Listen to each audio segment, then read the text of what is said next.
Hi, I'm Bob, And I'm Sherry. and this is Mostly Politics with Bob and Sherry. And today we're interviewing Erin Kathleen, and she just recently elected as a local committeewoman for her local Republican committee. She is the vice chair for the Allegheny County Republican Women Committee, and also she was a voter outreach director for Jason Killmeyer's congressional campaign, the primary campaign. Well, welcome, Erin. Hi, thank you so much for having me on. This is super exciting. So, Erin, can you tell us when did you start getting politically active? Well, I'm really glad you asked this question because I developed a political foundation at a very young age. So, as early as I can remember, between 6 and 8 years old, my father ran for and held local office in West Virginia. So, when I was 6 years old, I was out there putting yard signs in people's yards, watching him shake hands with constituents and listen to their concerns. And he would even sometimes take me to work with him. He worked in the city municipality building. He was the local building inspector, and his office was right next to the mayor. So when I was a little girl, I would go into the mayor's office and just hang with the mayor and watch him do his day-to-day activities. And my brother actually worked in the same building. He was a police officer. So on the ground level was the police station. So at a young age, I saw the positive impact my family was having in our community and local politics. That's great. So that's pretty young to get into politics that Yeah, age. right. My dad, well, he had ran for office throughout my whole life in high school, in college. I remember coming home and helping him then too. But on a personal level for me in 2020, when we had the worldwide pandemic and my business was personally affected, just like every other American.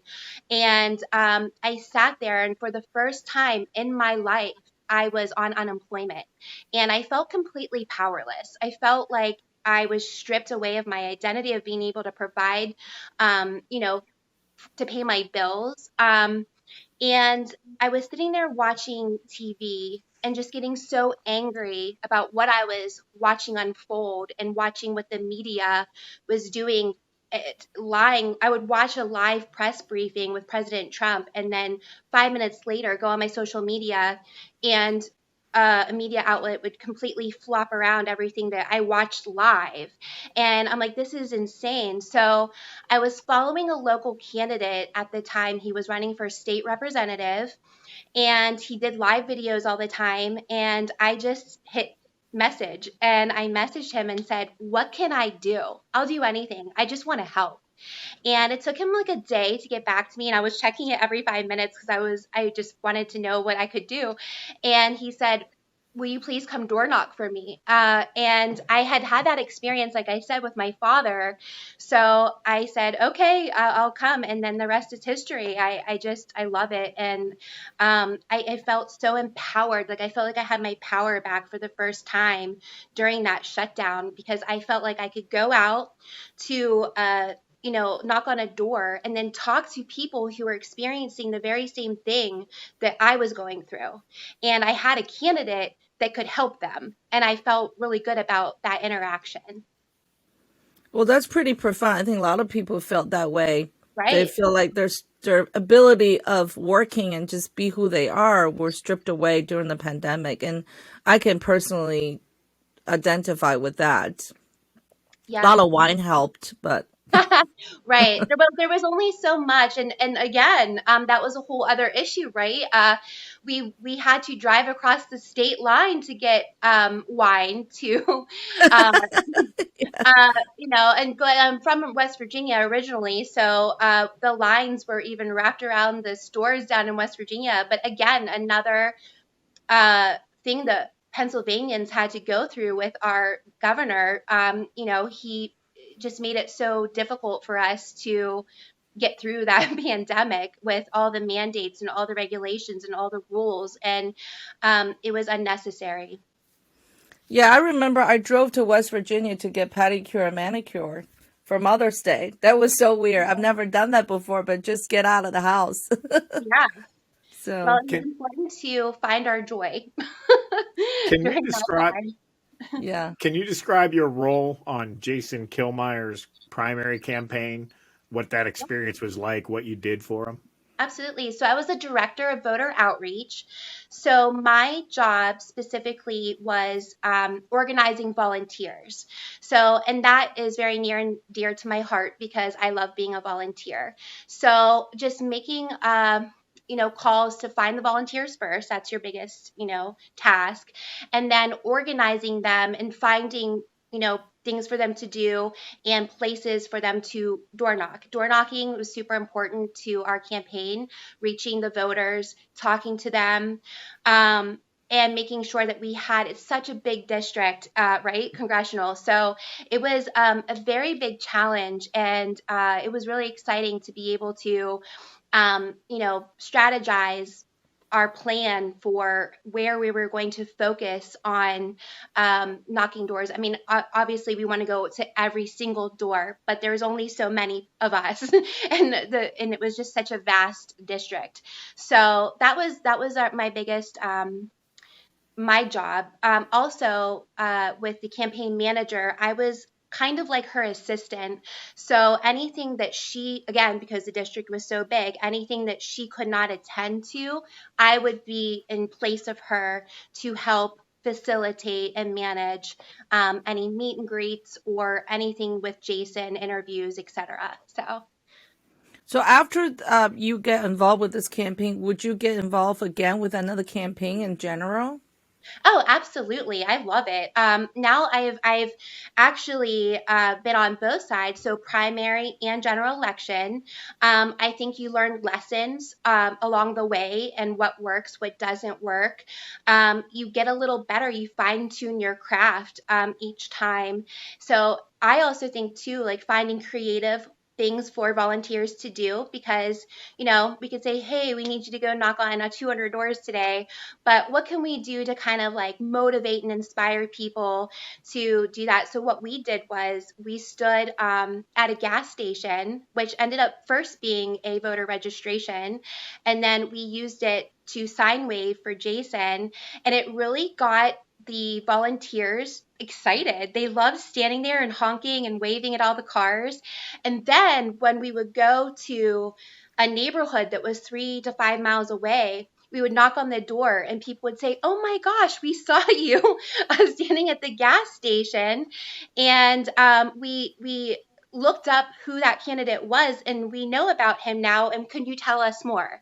So it really, people saw us in the neighborhood and saw us out there working for the votes. And then they paired it with us knocking on the doors. So that was, and across the board, all the volunteers really, and Jason too, love to do that. It just got the energy up. It got everybody kind of like, it was like a little pep rally before we would go and door knock. So just thinking of more fun things for people to do. Because at the end of the day, we all have the same mission to get this candidate elected to, it's work, and it takes time and sacrifice, and people, that's their day off. I mean, people have Saturdays off. I don't know how what that's really like, but but people have Saturdays off, so we want to make it fun for them, but also effective for the So, campaign. how many hours, like which days of the week, and how many hours did you put in? So for an entire month, I was volunteering before he brought me on as an actual employee. We were working, I don't even know, I lost track. It was all day. I mean, as soon as my eyes opened, it would start. And then we would be at, the office all day, putting signs together, making calls, organizing volunteers, then strategy sessions. Jason would go off to interviews or have his own things that he would do, and we would be in the office planning the rest of the week out. And then in the evenings, we would have a meet and greet to go to at an establishment that invited us in, and we would go early, set up, decorate, get the food ready, and then in the meantime, on the way to this meet and greet, I would put out signs all over the highway in heels. And so it was just a lot, but I just love that go, go, go about it. So much fun. And there's always work to be done. So I don't see how this is a job with an ending, really. So. I have a question on that side. So, a lot of the Republican local or state candidates has expressed frustration because it's very difficult, seems like, to organize volunteers to door knock, and like young women like you, there's are not willing to put their time in, or a lot of the Republican having trouble getting volunteers. But on the other side, on the Democrat side, seem way more organized. There's always mass amount of people out door knocking, and they seem more energetic and fired up than the Republican side. Why do you think that is? Well, there's a few things that I think that could be about. I think the Democrats are a very highly organized machine. We see that. We know that. Us volunteers that go out there, I think that we need to. Now, this goes with the local committee, the elected local committee woman that I now am for Pittsburgh. And this is a grassroots movement to get more organized in our party. And we have now filled our committee seats. So that's really exciting. And with that, we'll be able to organize a ground game for our county and really get people to start volunteering, finding more volunteers, working in that local area to put out signs on election day. We have like at midnight, you go out and put signs, and it's a task. But if every committee in their area could get people to do that and get members and organize that, then we'll have a real ground game and be a real competitor, especially in such a blue area for against the Democrats. And I also think with social media platforms like the one like your platform here, giving people a voice to, express, what they want to do, their plan. We need more people to come on your show. There needs to be just a more excitement that we can get people motivated. I believe being a great leader is creating an inspiring vision for the future, and leaders motivate and inspire people to engage with that vision and to manage the delivery of that vision. And as in both of those jobs of me being a vice president of ACCRW and a local committee woman now, and with my experience on campaigns, it is my mission to be able to inspire people to get out there and really fight for Republican causes. And what do you think are the Republican causes that you're going to focus on and inspire volunteers to go for? Well, I think some Republican causes, we are seeing under this current administration, I think we can all agree we are on a collision course for disaster, this country. So, we have open borders with fentanyl coming through. And in this local community, I know people who have lost people from fentanyl, and quite recently as well. We have gas prices and heating and cooling that are becoming unaffordable. People's lives are directly affected by what this administration is doing. So we really need people to be educated on what's happening in the world. We need to inspire them to get out and help us be that grassroots that can really make effective change in our party here locally. And if we can focus on locally, that's part of, we can only focus on what we can do, and locally is very important. As you mentioned, you're in a very blue area, and in order for any candidates to win in the Republican Party, you need the Democrat to come on the Republican side to vote. What is the plan of convincing the Democrats that they should vote for a Republican candidate rather than their own party candidate? So I love voter registration. I love registering new voters. I get a joy out of flipping Democrats to Republican. And I think that by action, Okay, so when we are out in the city picking up trash, and that's one of the things that I want to do, whether it be through ACCRW, local committee woman, I would like to organize a trash cleanup. And I think it's important for Democrats to see Republicans taking action to improve their community. And once they pair a positive action with our party, instead of what the media has demonized us and giving us a bad image, um, I think that that will bring effective change. And I think that Democrats are going to start waking up, hopefully, if they see us being a positive influence in their community.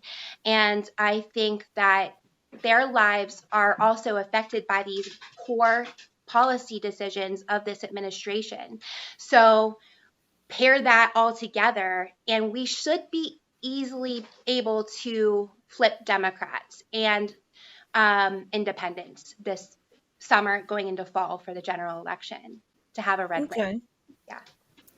I think you just spoke to the prior question as well about the enthusiasm for the Democrat Party. They're seen and portrayed as for social causes and to help make the community better and things like that. And Republicans are typically seen as not as involved in the community. But I've seen more involvement from women in Mhm. women's group. Do you see that as well? Do you see a growing enthusiasm among women? Absolutely. And I have to say, in 2020, when I was just getting started locally, I went to CPAC and it was in Washington County. And my friend was running for state office. He was with me and we were sitting in the crowd. And I remember a few times, like there were some powerful speeches from some speakers that they had at CPAC.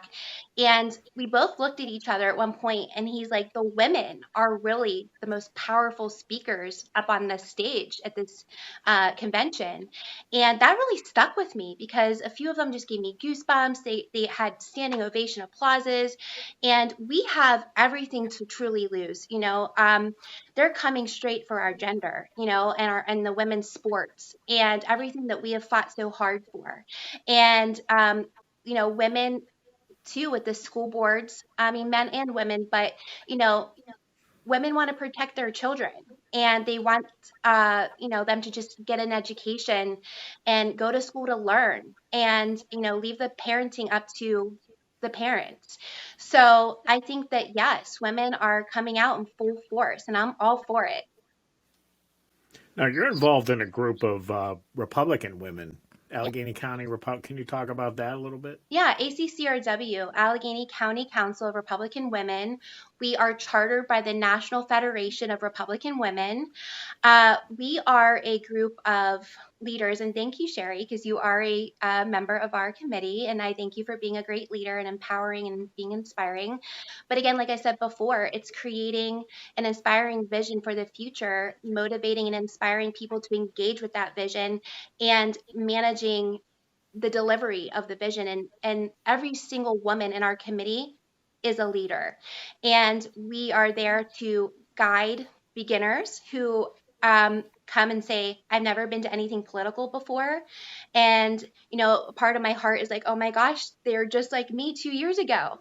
And to see the growth every 6 months or so when more of these women are just getting more involved, have been on a few campaigns, have been on a show like yours. It's really exciting to watch. And together, if we stand together and work together, we can make, again, effective change in our community. Have you ever thought about reaching out to the Democratic women and just kind of have a discussion? Because it seems like the two sides, there's so many things that are very different, but there are a lot of things that are very much the same. Have you guys thought about reaching out to, like maybe having a panel, having a town hall? I have not thought about that, but it is something to think about, Sherry. That's a really great idea. I think and I've thought about this on my own with just some of my friends, like some of my girlfriends, if they would just come to a committee meeting, or when we have one that's with wine and cheese and we talk about like-minded things. Just come feel us out. We're not scary. We're not like the Handmaid's Tales, like they like to like say that we are like that. And maybe they will start to realize that everything that in the media that they're seeing that's negative against Republican conservative causes and women is just all propaganda, and maybe they would give us a chance. So that's a really good idea, Sherry, and I'm going to write that down because I like that. Yeah, because when Hillary Clinton said, you vote according to what your husband votes, the way your husband votes. Now, what shape your political party? Is that mainly from your family growing up? Yeah, so my mom is from England. My dad was from Ireland. He passed away in 2019. They had my oldest brother and sister in Europe, and then as a family, they moved to America in quest for the American dream. And I was the sixth child, so I was born much later than everybody else, 20 years. They had me later in life, and Irish Catholic, six kids, the last of six. Um, I went to Catholic school, grade school and high school. So God was always the center for everything in my life. I am a Christian. I am a conservative woman. It's embedded in my being, in my soul. And that has shaped my political views. So you always been a Republican, never deviated from that. No, I actually was not. I was brought up as a Democrat, if you can believe it. Okay. Yep. So when my parents were immigrants, and when they came to this country, they signed up Democrat. But we were of the JFK Democrat Party. I was from West Virginia, so again, back then too, our state was more Democrat, and yeah, but I was always conservative. And I always had my pro-life stance, so that was conflicting for me as being a Democrat and being a pro-life, for life. And so I always voted Republican though, and I changed my party after I voted for Trump. And my entire family that year changed their party to Republican, and then I started becoming active. And so I think that I can use that as a way to relate to Democrats who we need to bring over to the party, because I've been there. I grew up a Democrat, and a lot of people I feel like have a similar story about that, and that's I hope that I can maybe relate to people, and they won't be so scared to come over to our party in fear of whatever they're afraid of, whether it be their job, their family, their spouse. We have someone in our committee, Sherry, who is married to a Democrat. And she tells me that when she comes to our committee meetings, that she feels like she's found her tribe, her people, because she can't, they live in a divided house, but and they don't let it affect their marriage. But at the same time, it's hard. So, and she did tell me quite recently that he's starting to come around with his views. So I think that we're wearing off on him. So again, it's just being a positive influence in your community and letting the Democrats see what we're really about. So besides the pro-life stand that made you converted to Republican, what other things that you felt you used to be able to agree with the Democrat and you can't agree with them now? Well, they've gone so far left. I mean, it's they're just radical. I'm America first. I really am. I grew up, my brother was in Desert Storm when I was a little girl. I think I was like 10 or 12. And my mom took me to this memorial, or it was for the troops who were currently overseas. And I remember looking around and seeing it was solemn, and we had the yellow ribbons, the yellow carnation. It was Desert Storm, and I remember that love of America. Like, I just had this love of our country because my brother was fighting for it, and I saw how it affected all the women around me. And when you're, I think, a young child like that, you soak up all of your environment and what you're seeing. And I really think, that shaped me for the person that I am today in the political arena. But again, I was a my parents were Democrats, and they had that love for America. So I really don't know, like from my experience, that love for America never changed. My family always had that. I think the Democrat Party has pulled away for the love of America. There's a lot of division in the country, a lot of anger on either side. Right. And we can't talk about politics, or a lot of, situations where they tell us Right. not to. How are you received? You're out knocking on doors and interacting with people, trying to register voters and persuade people to vote for your candidate. I mean, are people generally kind to you, respectful? Do you get a lot of anger? I mean, how do they Yeah. receive you? We do. We do. We get both. You get people who want to bring you into their house and say, "Do you need a water? Do you need to use the bathroom?" You're great. They hug you. And then you have people who open the door and say, even Republicans, they say, I don't want to, like, Trump. They blame Trump. Or they just feel like we literally had people tell us that they now side with the Democrats, and to hear what they have to say. And so you do get a wide variety of, on both sides, and even Republicans who are not happy with our party right now. And then the Democrats. Now that's in the general election, so we didn't have to knock on any Democrat doors during the primary. Mm-hmm. However, it is challenging. I'll be completely honest, because we are so divided. And at the end of the day, I remember this one instance. This woman, as soon as she opened the door. She said she would never vote for Republican, and I said okay, and then she did slam the door, and then she opened it back up, and she goes, "I'm really sorry." And she realized that I was a human being, and I was just doing my job, and I really appreciated that she did that. But also, it's like her being a human came back. I wasn't just this, again, with the media and how they've divided us. So she realized I was just a person. I wasn't trying to do her any harm. I was just trying to educate her on who was running for office, and about our party. And then she apologized. So again, you just have to have a good outlook about it, and just keep pushing through. So, what is your future plan, Erin? You're a very busy person. I know you're a makeup artist. Yeah. So, what is your future plan going into the fall to juggle Yeah. between being a makeup artist and volunteer for general election? Right. That's a good question. I like to stay busy. I really think that this is such an important election coming up. I'm praying for a red wave. I will do everything that I can to facilitate that happening here in Pennsylvania and in our local politics.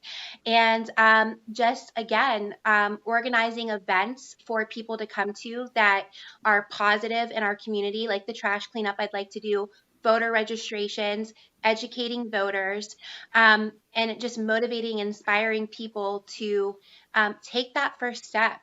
Give us a call, email us, just say, "I just want to come and sit at one of your meetings." And then, hopefully they're inspired to just take some time on a Saturday afternoon and get out there and knock on some doors or make some phone calls for a candidate.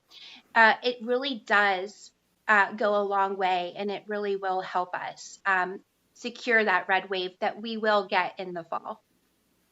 Now, how does people reach out? Do you have a website, email? Can you tell us about the way of reaching Yeah, out to the Allegheny count, the sure. AACRW, right? Yep.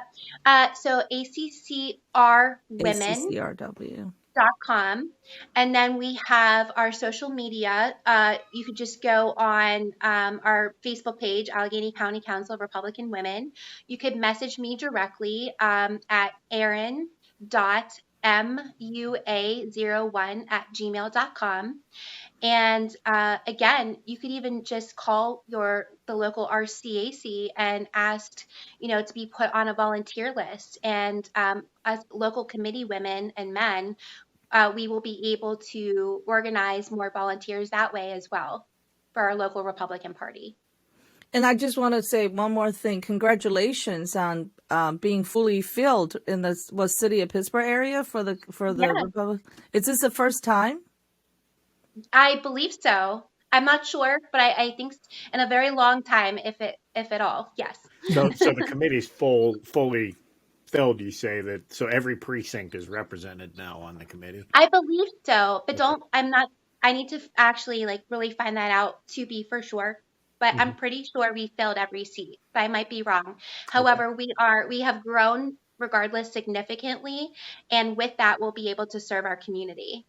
And what local committee do you belong to, and how do people reach out to that local committee? Well, I am the city of Pittsburgh, so we do have Okay. our chair. And again, if you want to email me at erin.mua01@gmail, that's my email for just everything. But if you have questions about that, I can find out that since I'm new at this job, find out that information for you and be able to deliver you what to do and where to go and who to talk to. Well, thank you so much, Erin, for coming on the show, and hopefully we'll see you in one of your events. Yes, Sherry, and I can't wait to hang out with you at your hula bar. Thank you. Thanks. You're Pleasure, welcome. Aaron. Thanks, Bob. It was nice meeting you for the first time. Yes, nice meeting I you. like your Facebook post. Oh, thank you.